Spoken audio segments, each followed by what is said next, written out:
His team survived a lot today, including his teammate Christopher Bell tracking him down. How did you keep your composure with Bell gaining on you every lap, it seemed like, Ty?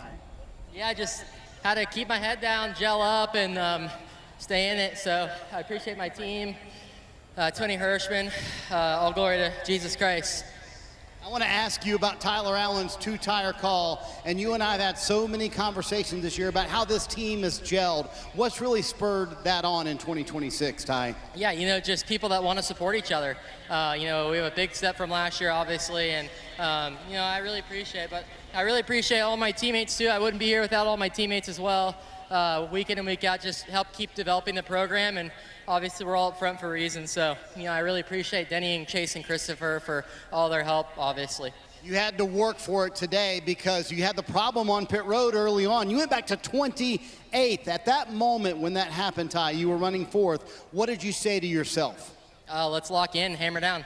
All right, Ty Gibbs in front of the sold-out crowd here in Iowa. He wins for Joe Gibbs Racing. Kim? And his teammate Christopher Bell settles for second, his 7th runner-up finish of the season. How does this one sit with you? This is what you call a bad second-place finish for sure. But I don't know. I don't know what else to say. Ty did a really good job. He did a great job managing the race. You know, I could tell that he was slipping and sliding around, and you know, similar to last week with or 2 weeks ago with Corey Heim, he just didn't make a mistake. So P2. There you have it. That's Christopher. With Dave Burns. Ryan Blaney third on the day after a Stage 1 win and leading the most laps. We saw you get buried in the pack there with a 4-tire stop mid-race. Was that ultimately what sent your day in the wrong direction? I don't think so, really. No, it set us back a little bit, but I thought it was going to play out pretty good. I got really loose into 3 one lap, and I lost 8 spots on the restart and kind of got back to 8th. But the 20 and the 54 were definitely better than me second half of the race, but Jonathan did a good job of putting 2 on it after the stage 2 caution. Kind of get some track position back and then just settled in third and kind of ran there. But yeah, overall, really good weekend, good practice and qualifying and strong showing in the race. But appreciate Menards and Ford for what they do. And yeah, it's nice to get a good finish here, even though it's not a win. Pretty decent day. And another short and shorter track coming up for you guys. Looks good for the 12 team, you think? Hope so. Hope so. That place has been good to us, you know, recently. So looking forward to seeing what we can do. And Chase Briscoe comes home in the 6th position. There were a lot of questions headed into today's race. I know brakes, one of the big ones, caused a little trouble, but overall not a big deal. Any surprises for you during this race? The brakes were still a little odd. You know, that whole first stage, I had no issues and thought we were going to be really good. And then, yeah, the second stage just started rising. So, yeah, I thought we definitely could have been better if it wasn't for that. I thought our, you know, Bass Pro Shops Toyota was still really good. Just we kind of struggled a little bit on the short run, but our long run speed was phenomenal. So, yeah, overall, great day, obviously, for JGR. Great points day for us. It'll be 37th in points now to be 5th with, you know, a couple to go here before the end of the regular season is a big thing for us. So, yeah, just try to keep it going. And how do you keep it going? Because we've got 2 more shorter tracks.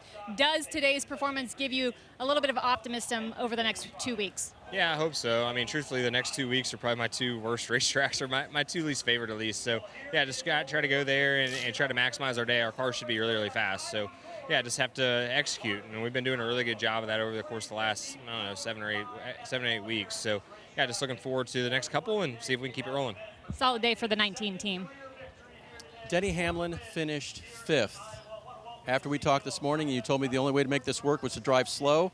I didn't expect you to be able to do that. How did you do it?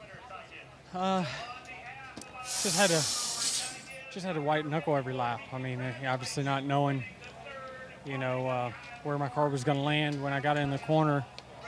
You know, obviously you want to have brakes, and you know, that was a crazy race to have to do it the whole time without it. But it's you know, you got to do what you got to do, and our team did an amazing job. I would take that day 100 out of 100 times.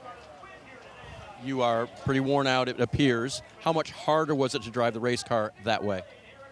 Yeah, I'd retire at the end of the year if I had to do that every week for sure. So, yeah, we just a lesson learned, you know, from our part that you know, obviously we got in the box that we weren't allowed to get out of, and we had to just grind away the best we could. And yeah, Josh Berry's first top 5 of the season comes at a good time at a good track for you. Nice job today. Yeah, thanks. I feel like everybody on the 21 car did a really good job all weekend. I mean, we just unloaded good, and I felt like we left a little bit out there for qualifying, and definitely had great long run pace throughout the race. Just needed it to run long enough to show it, and we were finally able to do that. And overcome a lot of things. Didn't have a great day on pit road. Struggled a little bit firing off, but like I said, once we got rolling, I felt like we were really good, and just definitely a good day. I love coming here. Makes it easy when your cars drive like they did this weekend, and we just got to keep pushing. I think we got a lot of good tracks coming up. Excited to get to Richmond next week, and keep going after these good finishes. I heard you say free a couple of times. Is that the main issue, like charging into turn 1 with a free race car? Yeah, just struggled at times with rear grip. I felt like we held on pretty good compared to most, but just had to get the car tightened up. And I think second half of the race we finally got that, and that just allows you to move around and run the different lanes and make passes, set up passes, and just be able to trust the rear of the car. So, like I said, we did a great job executing that, and just thank you to McNards and everybody at the Wood Brothers for all they do, and everybody at Ford Racing. And we'll go next week and try to do it again.